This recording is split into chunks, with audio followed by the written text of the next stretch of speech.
Okay, now I'm going to show you the special piping operator, which is one of the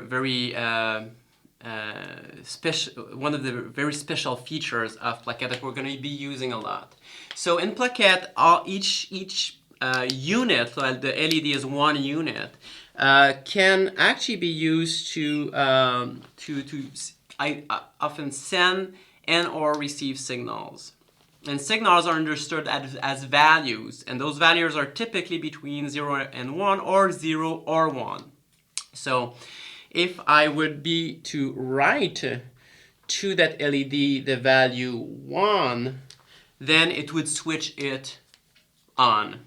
If I would write the value 0, then it would switch it off. So I'm just like sending one value to the LED. If it's 1, it switches on. If it's 0, it switches it off.